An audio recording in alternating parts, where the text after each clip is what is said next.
আসসালামু আলাইকুম everyone guys, তো সবাই কেমন আছেন? আলহামদুলিল্লাহ আমি ভালো আছি। তো দেখেন এই যে বাচ্চারা খেলতেছে, এগুলোর ভিতরে খেলতেছে।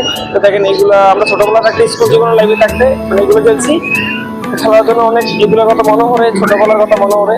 আর আমি স্কুল জীবনে লাইভে একটা সময় আমরাও দাঁড়াইছি, এই লাইফটা এখন আমরা অনেক মিস করি। তো তারা বাচ্চা খেলতেছে, তো দেখার পর আমরা মিস মানে চোখেতে পানি পড়তেছে এইসব জিনিস কথা মনে ওঠানোর কথা। কিন্তু ছোটবেলা থাকতে তো অনেক আনন্দ করছি, বাপ মায়ের কোনো কিছু ডাকতেও দিছে না বা ফ্যামিলি কিছু বলছে না। কিন্তু এখন তো মানুষ টাকা চিনার পরে কিন্তু সবসময় ব্যস্ত হয়ে গেছে, ফ্যামিলির হাল ধরে গেছে। কিন্তু ওই সময়টার কথা অনেক মিস করি আমি।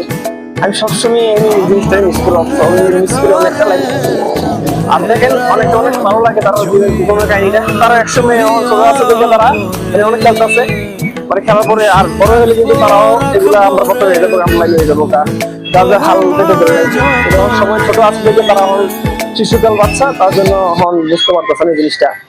তো ভালো থাকবেন সবাই, সুস্থ থাকবেন। নতুন একটা ভিডিও নিয়ে আসবো আপনাদের সামনে, এই শুভকামনা সবার জন্য। আসসালামু আলাইকুম।